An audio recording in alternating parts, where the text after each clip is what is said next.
Halo guys, hari ini ada video tentang belajar tentang kimia.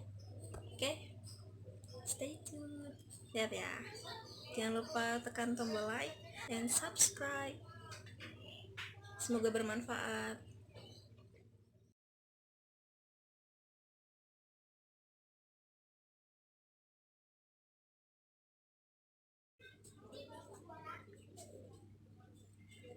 Assalamualaikum warahmatullahi wabarakatuh. Ya, sebelum memulainya, perkenalkan nama saya Nisa Amalia Rahmawati dari Pendidikan Kimia Universitas Negeri Jakarta. Dalam hal ini saya berdiri di sini sebagai guru PKM di sekolah kalian yang mengajar mata pelajaran kimia di kelas 10 dan kelas 11. Nah, kesempatan kali ini saya ada di kelas 10 MIA. 10 MIA berapa? 10 MIA 1 ya, baik. Sebelum kita memulai pelajaran pada hari ini, langkah baiknya kita utamakan dengan berdoa ya. Baik, dari teman-teman di sini ada yang mau memimpin doa? Satu orang saja? Ada? Oh ya, baik. Boleh silakan lebih ke depan. Ya.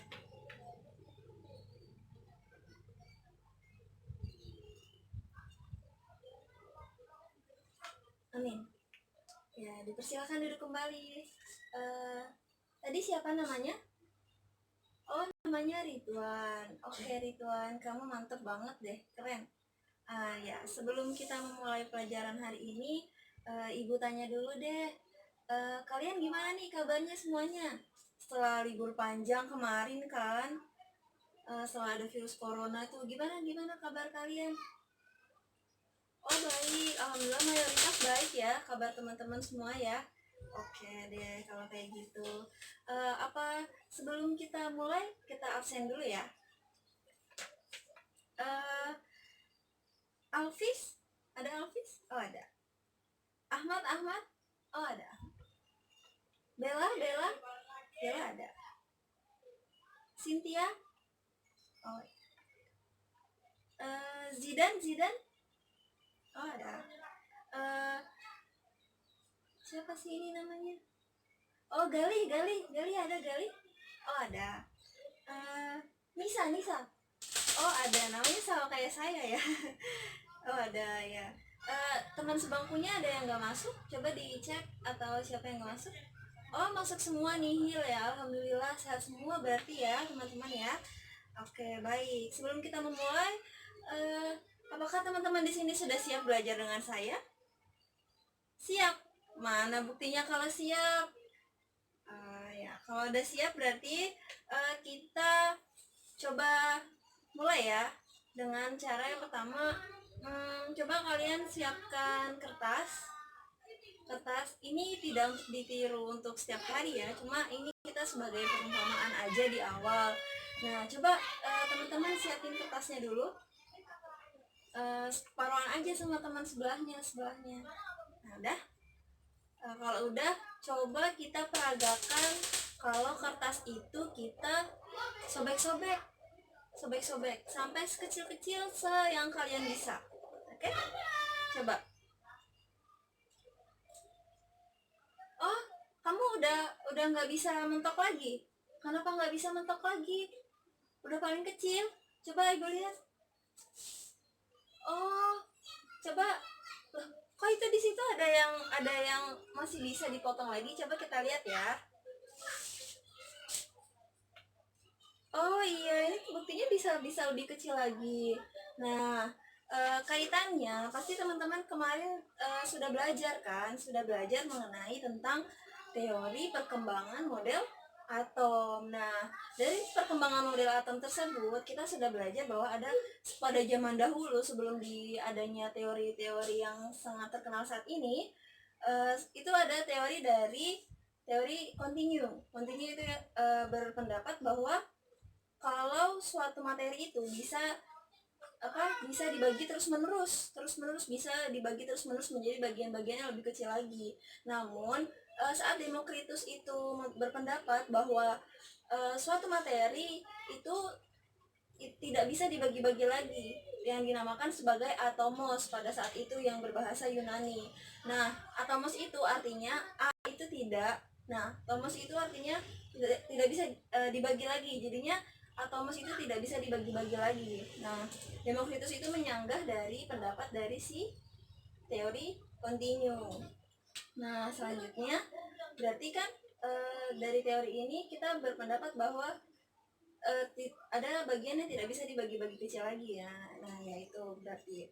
Nah, selanjutnya kita review lagi nih, apa sih yang dimaksud dengan atom? Ada yang mau berpendapat? Oh iya, boleh.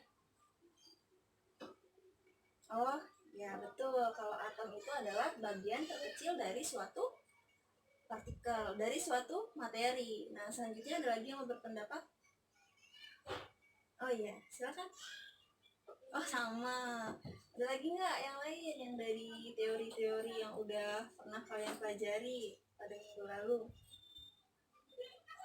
Oh iya betul. Kalau menurut Dalton, atom itu adalah sebagai bola pejal. Iya betul. Selanjutnya ada lagi? Oh iya benar. Kalau atom itu menurut J.J. Thomson itu sebagai roti kisar. Nah, siapa lagi yang mau berpendapat tentang apa sih itu atom? Oh iya, boleh. Oh iya, benar. Kalau menurut Rutherford, apa tadi? Oh iya, pada saat atom itu memiliki inti ya. Intinya itu bermuatan positif. Nah, selanjutnya ada lagi yang mau berpendapat? Oh iya, silakan. Oh iya, benar. Kalau menurut dari penemuan dari Niels Bohr, gimana? Oh ya, kalau pada saat atom itu memiliki lintasan-lintasan tertentu dengan tingkat energi yang tertentu, benar. Selanjutnya ada lagi, satu lagi. Nah ya, kalau menurut siapa? Schrödinger, dan teori yang kita kenal saat ini itu adalah namanya teori mekanika kuantum. Nah, pada teori mekanika kuantum itu bahwa menemukan adanya orbital. Orbital itu adalah tempat di mana kemungkinan terbesar adanya elektron. Tempat ditemukannya kemungkinan terbesar adanya elektron sebesar 95% ya. Di situ kemungkinan besar adanya elektron. Jadi berbentuk orbital seperti awan-awan kabut-kabut seperti itu. Nah, iya benar. Nah, itu pada ingat. Coba ya. Makanya dari itu saya di sini akan membahas lagi tentang mereview lagi tentang perkembangan model atom dan kaitannya dengan struktur atom. Nah, nih saya udah tulis nih atom, berarti udah ada bocoran dikit ya. Nah, oke. Biasanya kita akan bahas tentang struktur juga ya, berarti ya. Sedikit tentang struktur atom dan juga kita review lagi ya tentang apa sih itu pengembangan model atom. Takutnya kalian udah pada lupa nih, tadi juga cuma beberapa doang kan yang ngomong, yang berbicara mengutarakan pendapat. Nah, kita review lagi tentang pengembangan model atom.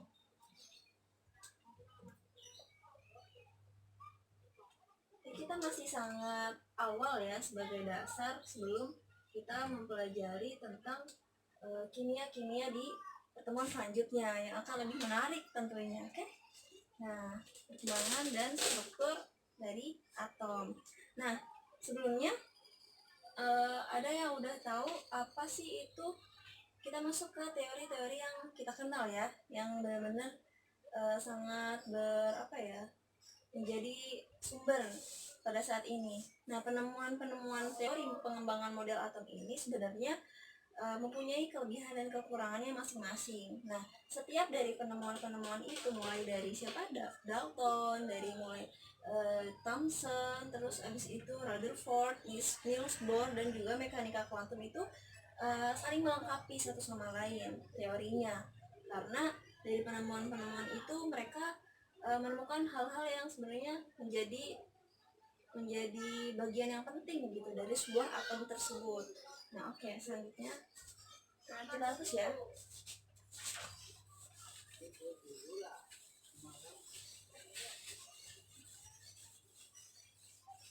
Kita review lagi tentang pengembangan model atom.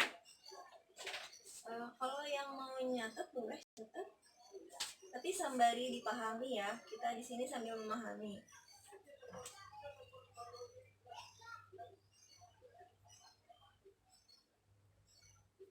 Pengembangan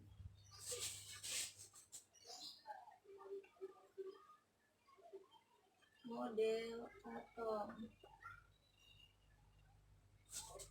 Nah ya, ini. Nah selanjutnya kita mulai dari pertama. Ada siapa aja tadi? Dalton, lalu Thomson, lalu Rutherford,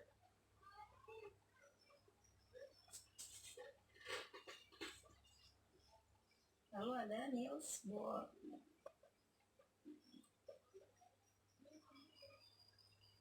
dan juga ada teori mekanika kuantum.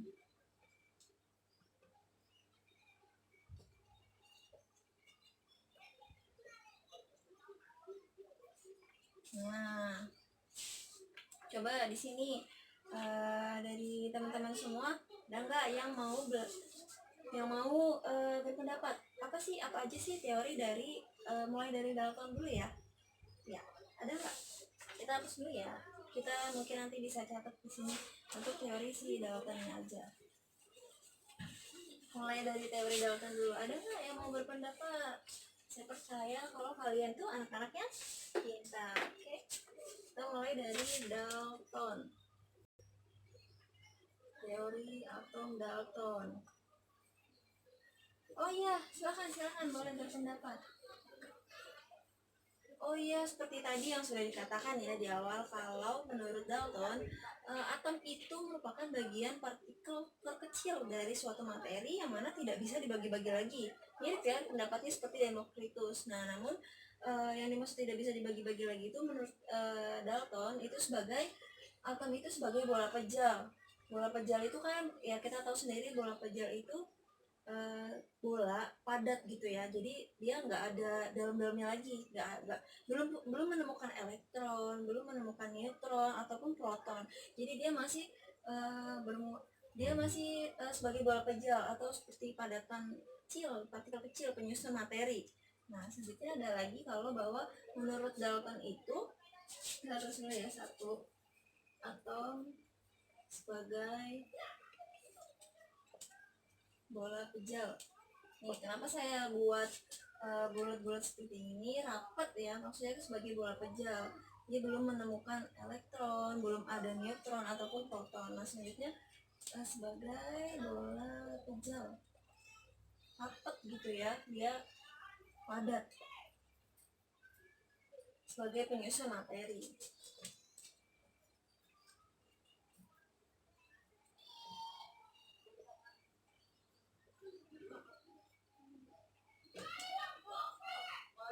Selanjutnya ada lagi yang mau berpendapat? Ada yang ingat?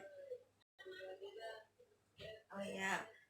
Nah, untuk poin yang nomor 2 menurut teori Dalton itu bahwa atom itu memiliki unsur yang identik. Nah, unsur yang identik itu maksudnya seperti ini. Misalnya ada atom karbon dan juga atom karbon. Nah, nyatu ya. Ada atom karbon dan atom karbon. Nah, ini kedua atom karbon ini dia identik, mulai dari masanya sama, unsurnya sama, karena unsurnya sama dia memiliki massa yang sama gitu maksudnya ya. Saya ini punya massa 12 dan juga ini punya massa 12. Nah, jadi ini sama. Nah, selanjutnya misalnya lagi atom oksigen. Nah, atom oksigen ini juga sama dia, sama-sama atom oksigen sehingga memiliki massa yang sama. Nah, namun antara karbon dengan oksigen ini dia massanya berbeda karena dia sudah berbeda unsur gitu ya. Nah, tapi teori yang ketiga antara dua unsur yang berbeda itu dia dapat bereaksi membentuk suatu senyawa. Karena ini sebagai contohnya ada karbon dan oksigen.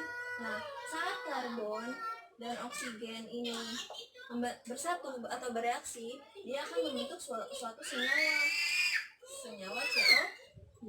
Nah, berarti di sini karena C-nya jumlahnya 1, ini juga 1, berarti 1. Karena di sini jumlah O-nya 2, berarti di sini dia karbon bereaksi dengan 2 oksigen, dengan 2 atom oksigen sehingga membentuk CO2.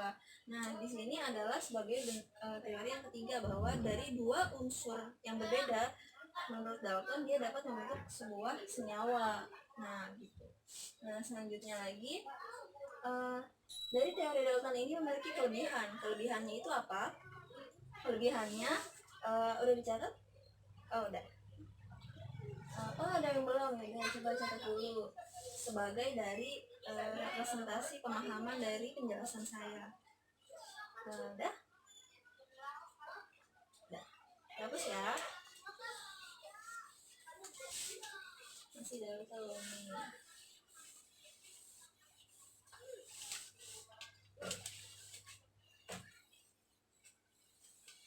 Nah, selanjutnya menurut Dalton juga dia mempunyai kelebihan bahwa dia memiliki sumber bahwa nanti jadinya sesuai dengan hukum kekekalan massa. Nah, hukum kekekalan massa apa sih itu? Massa sebelum reaksi dengan massa setelah reaksi itu sama. Nah, jadi menurut Dalton pada saat itu dia menjelaskan bahwa dalam sebuah reaksi, nah dia memenuhi hukum kekebalan massa, kekebalan massa, kekekalan, bukan kekebalan, maaf.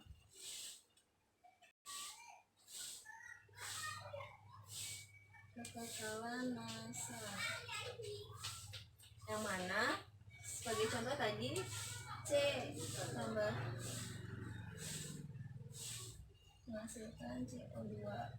Nah, jadi menurut teori Dalton itu massa sebelum reaksi dengan massa setelah reaksi itu jumlahnya sama. Misalnya saja ya, saya di sini ada 4 gram. Di sini dia memiliki massa karena ini jadinya misalnya 12 gram. Nah, jika dijumlahkan karena dia bereaksi sama, berarti jadinya di sini 16 gram, seperti itu kalau menurut Dalton. Namun teori Dalton ini juga memiliki kekurangan. Kekurangannya apa? Karena Dalton ini belum bereksperimen, hanya berpendapat saja sebagai hasil dari pengalamannya mereaksikan senyawa-senyawa, mereaksikan unsur-unsur yang ada sehingga membentuk senyawa, sehingga dia hanya berpendapat namun belum bereksperimen tentang lebih mendalam lagi. Ada apa aja sih di dalam atom itu? Apakah hanya seperti bola pejal atau memiliki struktur-struktur penyusun di dalam atom itu sendiri? Seperti itu kalau menurut kekurangan dari teori atom Dalton kan, jadi dia belum bereksperimen lebih seperti itu. Nah, kita hapus ya. Selanjutnya kita akan masuk ke mereview lagi tentang teori dari siapa selanjutnya, Dalton? Teori dari teori atom Thomson.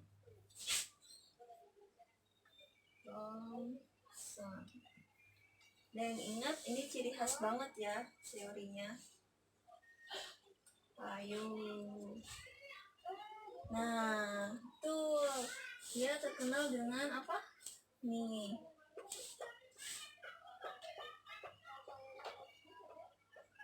Nah, seperti itu ya. Bentuknya seperti ini. Jadi kalau menurut Thomson, atom itu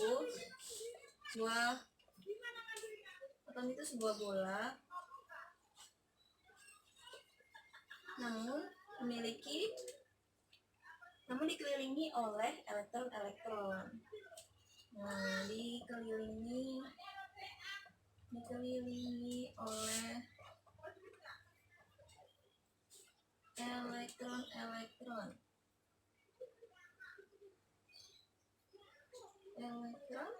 elektron di sekitarnya. Nah, dari mana sih kok bisa gitu? Thomson ini menemukan elektron. Berpendapat bahwa atom itu dikelilingi oleh elektron-elektron. Dari mana coba? Ada yang ingat? Nah, ya tentunya pasti dari sebuah percobaan. Apa sih percobaannya? Ini udah dicatat. Nah, pada percobaannya itu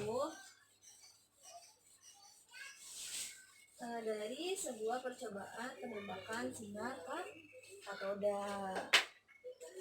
Percobaan ya.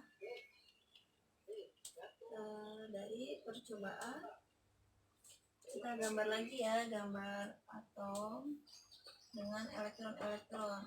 Nah, teori ini juga dikenal sebagai dengan teori apa? Yang gampang banget diingat dengan makanan roti kismis yang kita kenal. Nah, kenapa disebut roti kismis? Karena atom yang dianggapnya itu sebagai rotinya nih, sebagai rotinya nih atomnya. Nah, elektron-elektron di sekitarnya itu sebagai kismisnya gitu. Jadi sebagai sebuah perumpamaan yang mudah diingat gitu kan ya. Percobaan dari sinar katoda.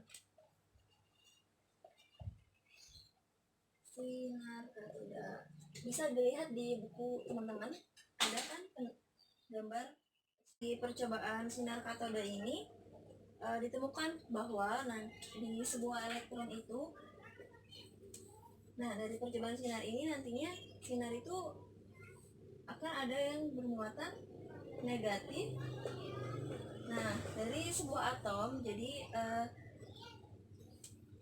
di atom itu bermuatan positif. Nah, muatan positifnya itu tersebar merata di seluruh atom itu. Nah, namun dari muatan positif ini tersebar muatan negatif, yaitu disebut dengan elektron-elektron ini. Nah, elektron-elektron ini menurut Thomson itu tersebar merata gitu ya.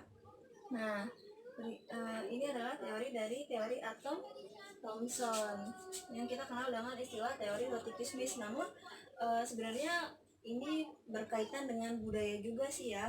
Jadi kalau di Indonesia bisa diibaratkan seperti buah semangka gitu ya.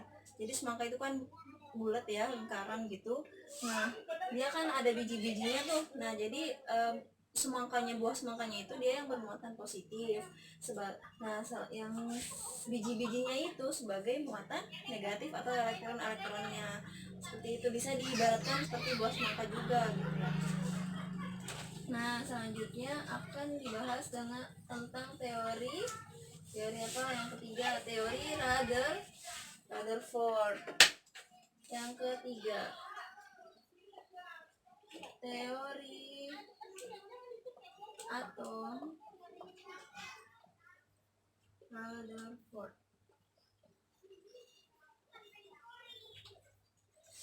Nah, jadi pada teori atom Rutherford ini, si Rutherford ini kan dia melakukan penelitian juga bersama dengan mahasiswa-mahasiswanya, yang mana dari hasil penelitiannya ini yang merupakan penelitian penembakan pada dilakukan dari percobaan penembakan sinar alfa pada lempeng emas. Penembakan sinar alfa pada lempeng emas.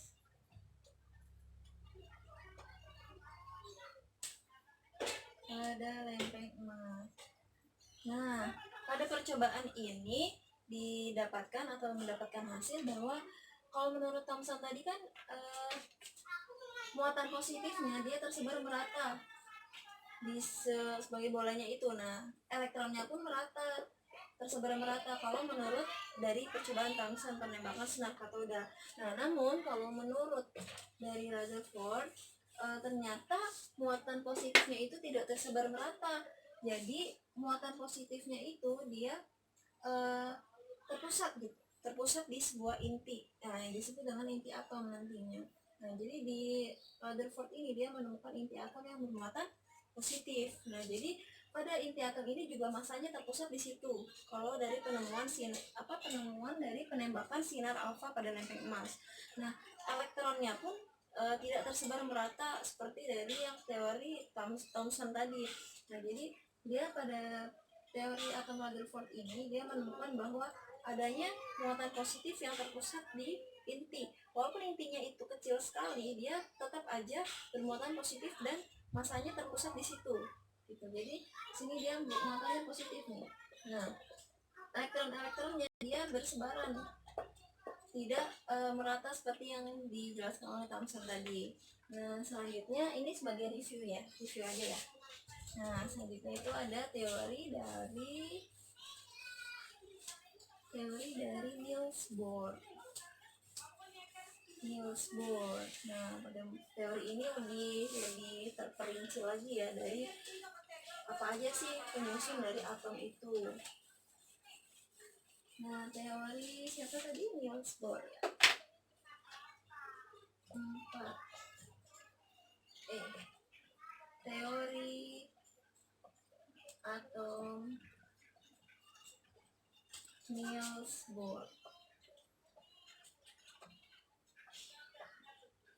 Nah, menurut teori atom Niels Bohr ini, dia berpendapat bahwa kan tadi sudah menemukan Rutherford menemukan inti atom ya yang bermuatan positif. Nah, dia intinya di sini. Nah, kalau menurut Niels Bohr ini, elektronnya itu dari sebuah atom, dari suatu atom itu dia memiliki lintasan tertentu.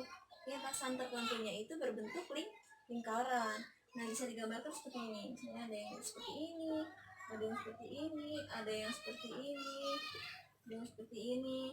Nah, elektron-elektron itu dia bersebaran di lintasan-lintasan ini. Jadi tiap elektron ini memiliki lintasan-lintasannya sendiri dengan tingkat energinya juga masing-masing.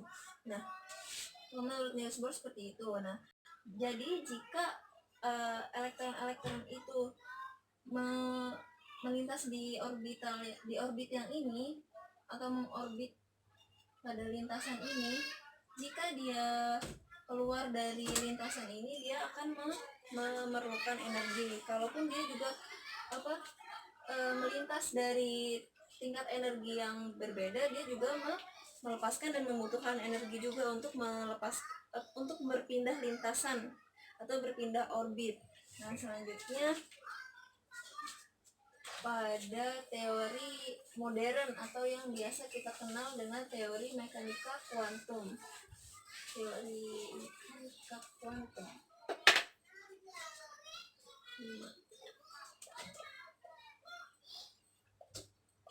Teori mekanika kuantum. Nah, ini dari percobaan dari pelajaran fisika kuantum yang sudah ditemukan sebelumnya. Mekanika kuantum. Jadi kalau pada teori mekanika kuantum ini, lintasan-lintasan yang tadi kita sebut sebagai orbit itu tidak bisa disebut orbit lagi karena elektron dalam jumlah atomik itu kan kecil banget ya. Jadi elektron itu nggak bisa disebut sebagai berada di sebuah orbit karena jumlahnya pasti sangat banyak dan kita nggak bisa memastikan kalau ini inti atom. Nah, kalau misalnya dia ada elektron yang orbit inti atom pada orbit tertentu, kita nggak bisa memastikan dia pasti loh di lintasan yang ini, di lintasan yang ini, di lintasan yang ini. Kita nggak bisa memastikan karena atom itu kan sangat kecil dan juga kita nggak bisa tahu dia pastinya letaknya di mana gitu. Apakah dia di sini, apakah dia di sini gitu. Kita nggak bisa memastikan kalau dari teori mekanika kuantum, sehingga disebutlah probabilitas. Nah, probabilitas atau kebolehjadian ditemukannya elektron yang disebut dengan, karena tadi itu kita sebut dengan orbit. Nah, jadi kita kenal dengan saat ini disebut dengan orbital. Nah, orbital itu adalah kebolehjadian atau tempat kebolehjadian ditemukannya sebuah elektron atau beberapa elektron gitu. Nah, jadi seperti ini, kita nggak bisa tahu nih elektronnya itu di mana. Cuma kemungkinan besar kalau misalnya ada awan-awan elektron yang banyak seperti ini atau padat atau dibandingkan dengan yang seperti ini misalnya, ini semoga awan-awan gitu ya. Nah kemungkinan elektron itu bakalan ada 95% di orbital yang ini, di tempat yang ini, karena dia berkumpul banyak seperti ini loh. Nah gitu, jadi elektron, tempat keberjadian adanya elektron kemungkinan adanya di sini, disebut dengan orbital seperti itu. Jadi kalau di teori mekanika kuantum itu ditemukannya orbital atau tempat keberjadian di mana adanya elektron itu. Seperti itu untuk teori mekanika kuantum, atau teori yang kita kenal sebagai dengan teori modern saat ini tentang pengembangan model atom. Nah selanjutnya apa ya, masih pada serius nggak nih dengerin? Refresh lagi ya untuk menyegarkan pikiran gitu, sekaligus untuk menambah ingatan. Biasanya kan teman-teman kalau apa-apa suka dengan lagu atau dengan nyanyian gitu ya. Nah jadi saya untuk mengajak teman-teman, ayo kita berdiri yuk, kita nyanyi sama-sama. Teman-teman tahu kan sekarang di ngehitsnya Sobat Ambiar gitu ya. Kita kan tahu ada yang tahu nggak lagu dari Kartonyono Mode Janji. Nah dari lagu itu saya mencoba untuk membuat kata-kata tentang dari pengembangan model atom ini. Coba nanti teman-teman ikutin ya sama-sama. Oh, kamu suka lagu itu? Kenapa? Galau segala. Gak apa-apa sih, masih remaja-remaja labil gitu ya. Gak apa-apa. Ya udah yuk kita nyanyi yuk. Pertama dengerin saya dulu ya.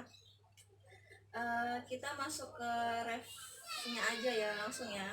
Kan kalau refnya kan Kartonyono ningali medhot janjimu gitu ya. Nah kalau ini saya ganti dengan dengerin dulu ya. Kata Dalton atom itu bola pejam, kata Thomson atom itu roti kismis, Rutherford menemukan inti atom, Niels Bohr menemukan lintasan, mekanika kuantum membahas orbital. Kesemuanya itu saling melengkapi. Yuk kita ingat, kita terapkan perkembangan model atom ini. Yang apa? Atau saya tulis aja ya, sebentar ya. Atom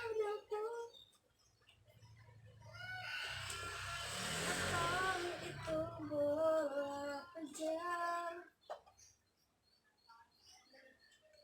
kata Thomson atom itu roti kismis. Terus Rutherford menemukan inti atom. Rutherford menemukan inti atom. Menemukan inti atom. Terus Niels Bohr menemukan lintasan atau orbit ya, kita sebutnya, tapi ini di lagu ini lintasan aja. Terus habis itu apa? Mekanika kuantum membahas orbital.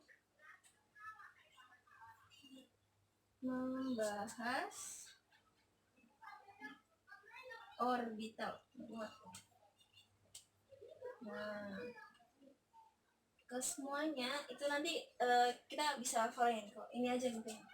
Nah ayo kita mulai lagi ya, saya contohin lagi ya, sambil mulai nyanyi ya. Kata Dalton atom itu bola pejam, kata Thomson atom itu roti kismis, Rutherford menemukan inti atom, Niels Bohr menemukan lintasan mekanika untuk membahas orbital. Kesemuanya itu saling melengkapi. Yuk kita ingat, kita terapkan perkembangan model atom ini. Nah gitu, ayo coba. Ada yang mau nyanyi maju ke depan? Coba kita dengar ya. Ayo kita bareng-bareng ya. Kata Dalton, atom itu bola pejam.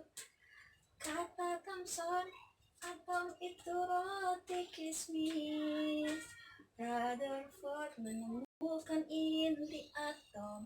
Niels Bohr menemukan lintasan mekanika kuantum membahas. Kesemuanya itu saling melengkapi. Yuk kita perkembangan model atom ini. Keren banget kalian, hebat. Oke, sip. Selanjutnya kita mulai bahas tentang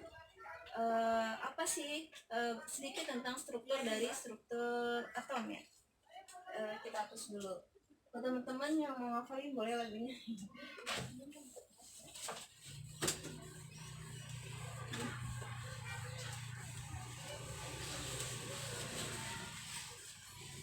Nah selanjutnya saya minta teman-teman buat kelompok. Nah satu kelompok isinya 5 orang ya. Jadi ada 8 kelompok kira-kira. 8 kelompok ya. Silakan membentuk kelompok. Duduknya boleh melingkar, boleh. Pokoknya yang penting kalian satu kelompok seperti itu ya. Jadi bisa saling tatap-tatapan, bisa diskusi nanti. Jadi dari pembentukan kelompok ini saya berharap teman-teman bisa diskusi, bisa aktif, bisa menghargai perbedaan pendapat orang lain, bisa saling bekerja sama, kolaborasi aktif gitu ya. Dari dengan adanya pembentukan kelompok ini. Ada yang belum dapat kelompok? Oh ada. Coba kalau yang ini ada berapa? Udah. Ini nih baru 4 kelompok nih. Baru 4 orang nih. Oh iya. Dah ini ya gabung ya. Oke deh. Dari kelompok ini sebentar saya bagikan lembar dulu.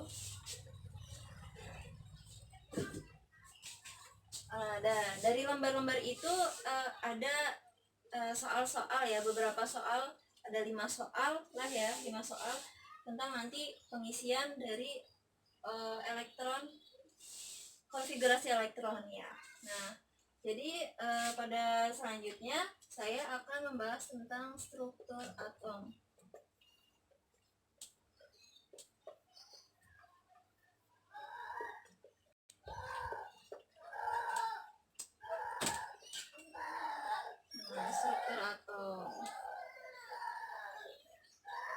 Nah, struktur atom ini kan kita udah kenal ya, yang mana struktur atom itu kita punya ada proton,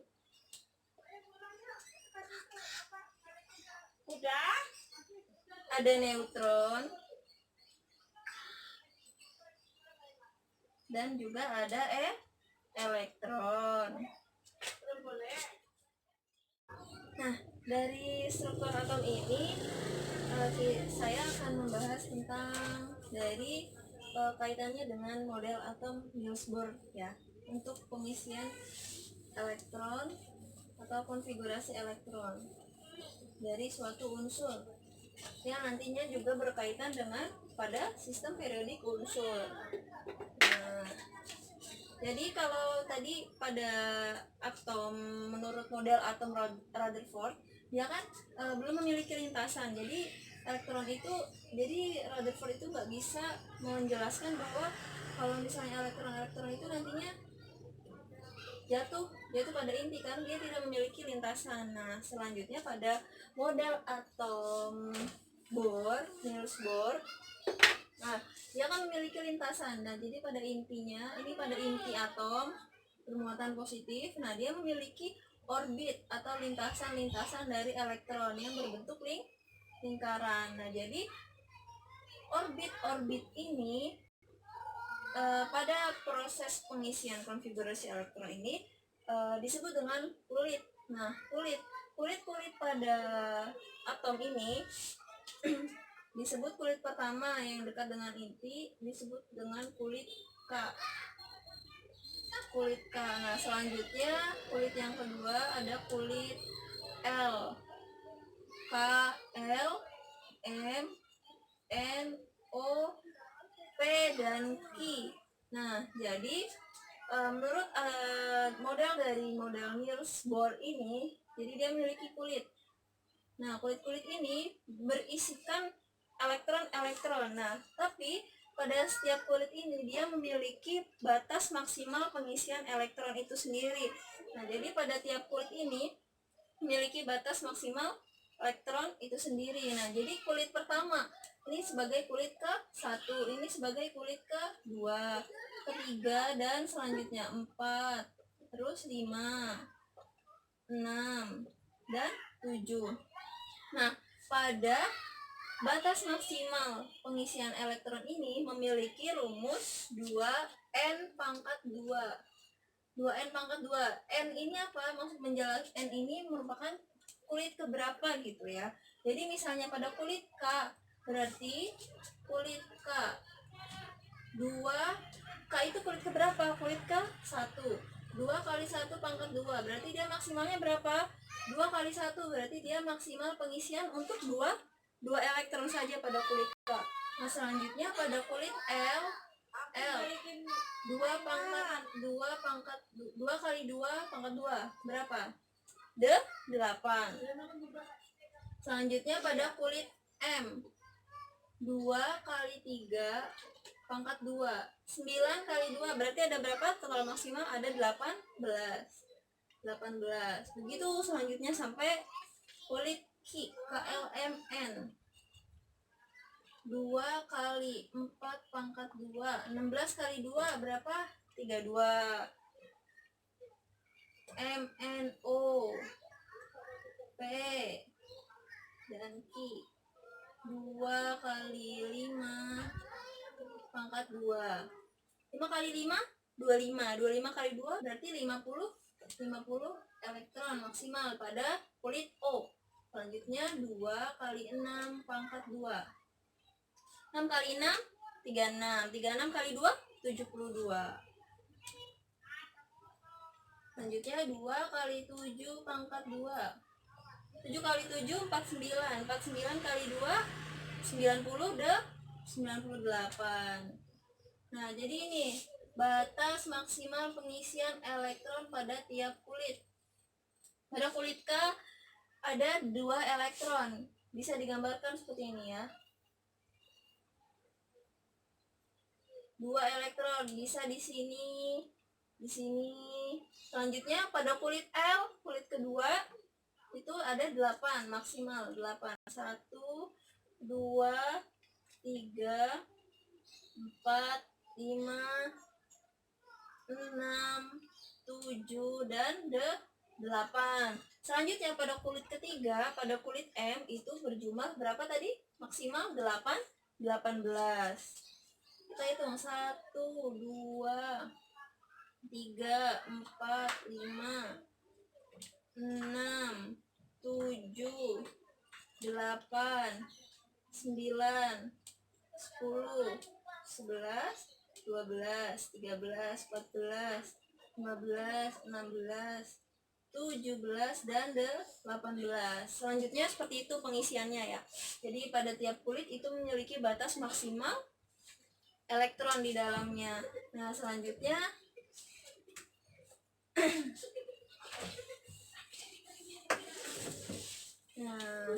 ada yang mau coba maju ke depan untuk review lagi. Ada berapa jumlah elektronnya? Tetap fokus ya, jangan pada berisik. Ya, pukul.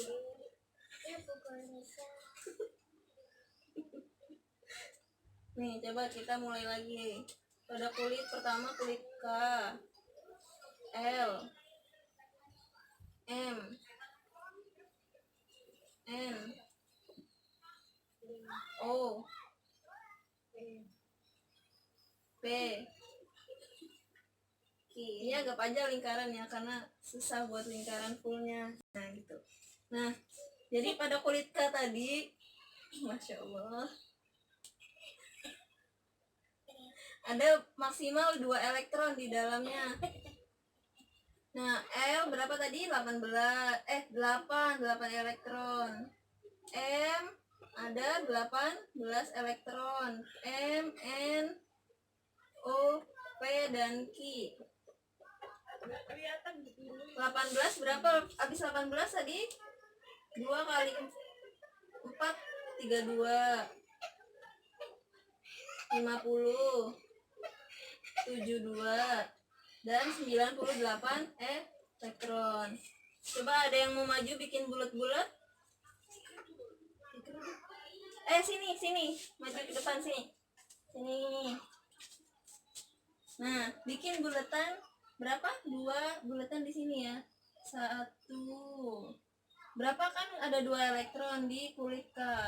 2. Berarti ada 2 bulatan nih di garis yang ini ya. Selanjutnya di kulit L ada berapa? Ada 8 elektron. 1. Bikin bulatan 1, 2, 3, 4, 5, 6, 7. Di mana 8-nya? 8. Dah, makasih ya. Siapa namanya? Ini tadi siapa namanya? Alfi. Oh, Alfis, pinter banget. Makasih ya udah maju ke depan. Selanjutnya kulit-kulit yang tadi udah saya jelaskan itu dapat menentukan suatu unsur itu terletak pada golongan dan periode yang keberapa pada suatu sistem periodik itu ya. Nah, kita coba dilihat dari lembar soal yang tadi udah saya bagikan. Ada unsur kulit K, L, M, N, O, P, dan Q. Dan di sini ada elektron valensi atau elektron yang berada di kulit paling terluar. Dan juga di sini ada golongan dan periode.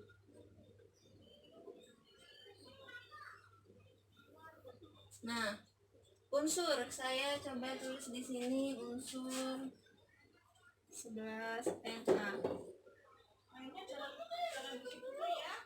dan 10 Ar. Nah, mulai dari untuk pengisian 11 Na kan dengan nomor atom 11, berarti dia pada kulit K maksimal diisi oleh berapa elektron tadi? 2 elektron. Berarti kita tulis di sini 2. Nah, selanjutnya berarti sisanya 11 kurang 2 berapa berarti? 11 kurang 2 berarti sisa 9. Sisa 9. Nah, pada kulit L ini dia maksimal berapa elektron? 8 elektron. Berarti kita nggak bisa dong memasukkan 9 elektron. Nah, jadinya kita hanya memasukkan batas maksimalnya saja, berarti 8 elektron. Nah, selanjutnya pasti masih sisa 1. Nah, sisa satunya itu masuk ke kulit M, kulit yang ketiga. Berarti di sini ditulis 1. Nah, elektron valensi itu berarti kan tadi sudah saya jelaskan kalau elektron yang berada pada kulit terluar. Nah, berarti ada berapa elektron yang ada berada di kulit terluar? Ada 1. Nah, ini menentukan golongan dari unsur tersebut. Namun pada hal ini hanya berguna untuk golongan A saja ya pada sistem periodik. Jadi dia berada pada golongan 1A. Periode kita ketahui dari mana? Dari jumlah kulit yang diisi oleh elektron ini. Nah, jumlah kulit yang diisi ada berapa kulit? 1, 2, 3. Kulit K, L, dan M. Berarti dia ada pada periode ketiga. Nah, begitupun selanjutnya pada unsur 10 AR. Nah, kulit K diisi maksimal oleh 2 elektron. Nah, L itu pada kulit kedua maksimal 8 elektron. Berarti dia diisi 8. Nah, udah nggak ada lagi kan? Berarti dia elektron valensinya ada 8 karena dia terakhir 8. Nah, selanjutnya berarti dia ada pada golongan ke-8, golongan 8A. Nah, periodenya berapa? Periode keberapa? Karena dia hanya elektronnya itu berisi pada 2 kulit saja, kulit K dan L, berarti dia ada pada periode kedua. Nah, coba dicek di sistem periodik unsurnya. Benar apa tidak bahwa unsur natrium itu ada pada golongan 1A periode ketiga. Benar? Benar. Nah, berarti itu ya caranya.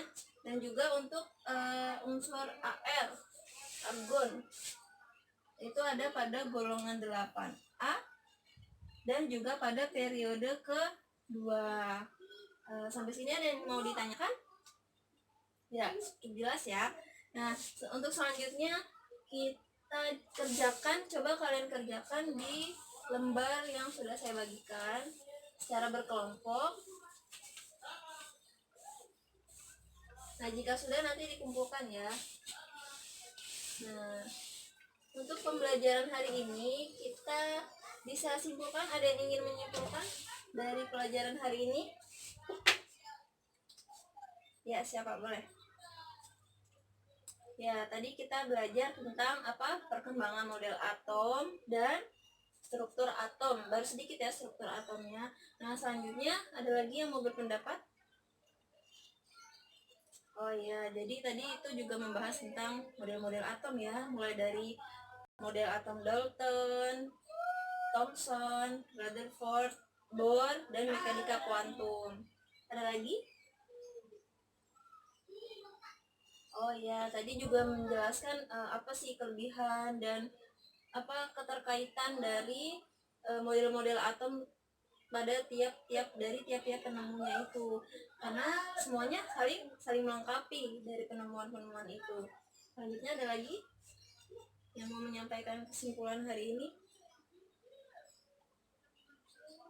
Oh iya, ya benar, tadi kita juga membahas tentang kulit-kulit pada atom, mulai dari K, L, M, N, O, P, dan Q. Siapa lagi? Oh iya, juga tadi dibahas batas maksimal elektron yang ada di dalam kulit itu ya, pada masing-masing kulit dengan rumus 2n⁴. Nah, selanjutnya ada lagi. Oh iya. Oh iya, jadi juga tadi dari kulit-kulit tadi yang berdasarkan dari model atom Bohr itu dia bisa menjelaskan letak unsur pada golongan berapa dan periode ke golongan keberapa dan pada periode keberapa. Golongan dan periode. Nah, seperti itu. Ya, jadi kesimpulan dari beberapa teman-teman itu benar ya. Semuanya benar dan alhamdulillah kalian menyimak dengan baik. Jika ada pertanyaan yang ingin disampaikan, dicatat dulu aja ya, dicatat dulu di buku untuk pertemuan selanjutnya. Dan juga untuk pertemuan selanjutnya tolong dibaca tentang cara pengisian konfigurasi elektron. Konfigurasi elektron mulai dari yang kita akan belajar tentang subkulit, pengisian subkulit itu nanti akan kita bahas pada pertemuan selanjutnya. Jadi teman-teman bisa belajar lagi di rumah tentang untuk pertemuan selanjutnya dan membuat pertanyaan jika ada yang ingin ditanyakan dari pertemuan hari ini. Karena waktunya sudah habis, saya tutup. Kurang lebihnya mohon maaf. Semoga pertemuan hari ini kita dapat bermanfaat ya untuk teman-teman mempelajari kimia-kimia pada pertemuan selanjutnya. Ada yang ingin menutup pelajaran hari ini dengan doa? Siapa yang mau maju? Ya, boleh, silakan.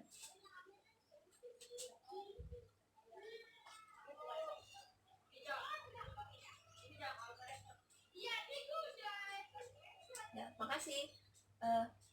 Ya, terima kasih buat teman-teman yang sudah menyimak pelajaran hari ini. Saya tutup ya teman-teman. Wassalamualaikum warahmatullahi wabarakatuh.